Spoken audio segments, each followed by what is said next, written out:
Becoming through sound and the people who helped me strike a chord. You are safe with me. I fought to melodize, my neck straining, an involuntary response when crying. I'd just been asked to visualize what's at my core, what's cocooned behind that dark, sacred space behind the belly button. I thought I'd find a seed or an acorn, something that could grow from the earth. Instead, I found a little girl. Just about my daughter's age, she had unbrushed, long, sandy blonde hair, crouched in a way that her knees were hugging her chest. Her forehead rested on her arms, and I couldn't see her face until she turned an eye to me ever so slightly. She was dirty, mud adorning her arms and socks. A bit was even smudged on her cheek. I could tell she was scared. She was me. Over a decade prior, I'd met the brothers Corin, Isaac and Thorald, that time known as the Kin, on a rooftop hotel in Boston.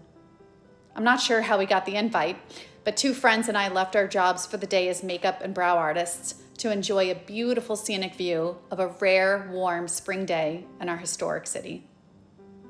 We had a cocktail and chatted, the sun's rays gracing us with its last hour of strength before moving on to the other side of the world.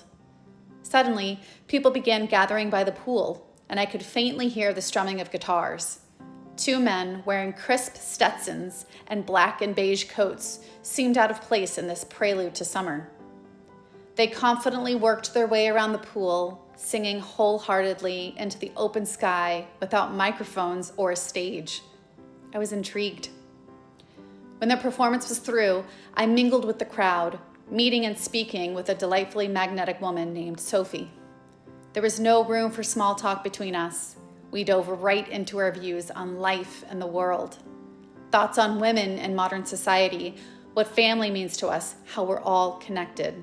We just clicked. She was the last woman I met before finding out I was pregnant with my first son. It was as if our short yet impactful conversation was preparing me for what I wanted motherhood to look like, especially as someone who wasn't sure about motherhood at all.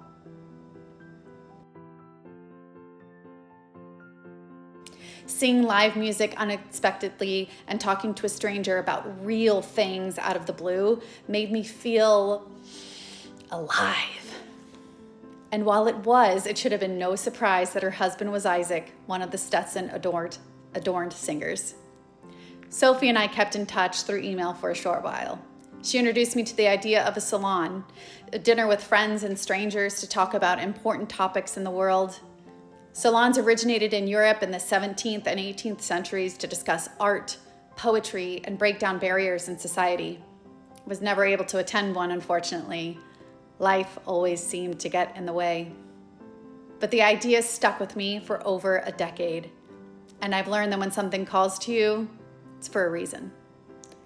So when the pandemic shattered our unity as humans, I again reached for the idea of a salon, vowing to host one when our home was newly renovated and people felt comfortable enough to gather again. And then my husband got brain cancer. 2 years later, when he was well enough after chemo and radiation to safely be around people, we were finally able to host our first one.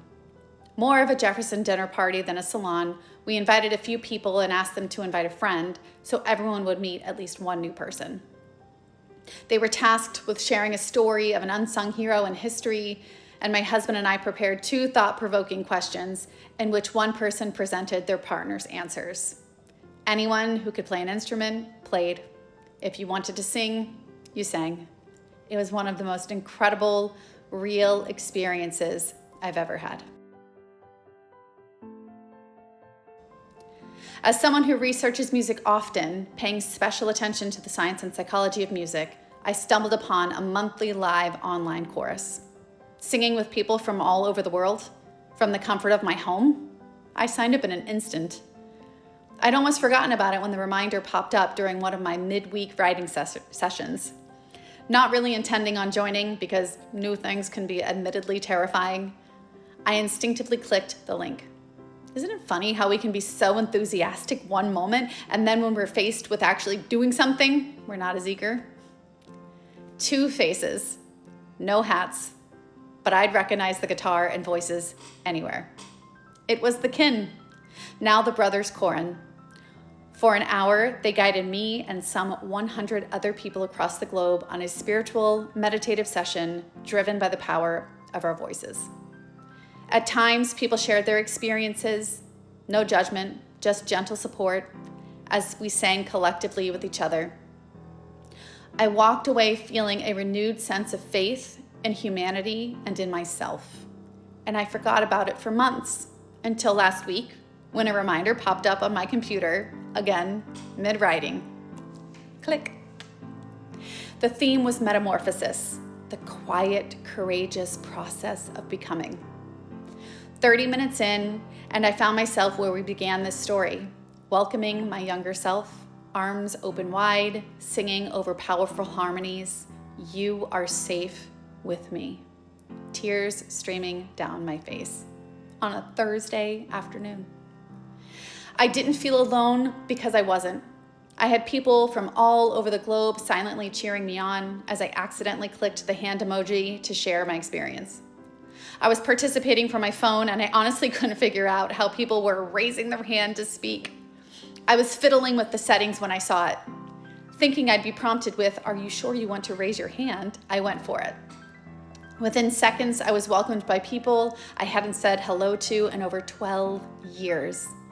A time when I'd just become a new wife, before I was a mother, before I had begun my own metamorphosis.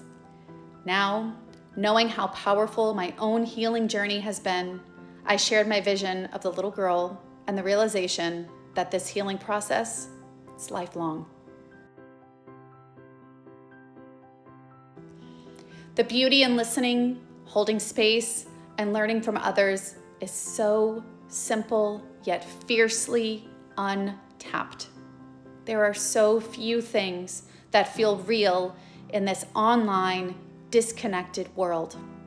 So when you find something true, cling to it. These people, Sophie, Isaac, Thorold, and the other 100 people joining live each month, showing up for themselves and for others, are a reminder that there is hope for us to find the magical alchemy that is the joining of souls for pure connection. I'm learning that transformation doesn't have to begin like the Big Bang with explosions and fanfare. It can begin with a hello, an invitation, or the click of a link. Who knows how it will change you? Who knows the ideals you will adopt from it? Who knows who you'll become?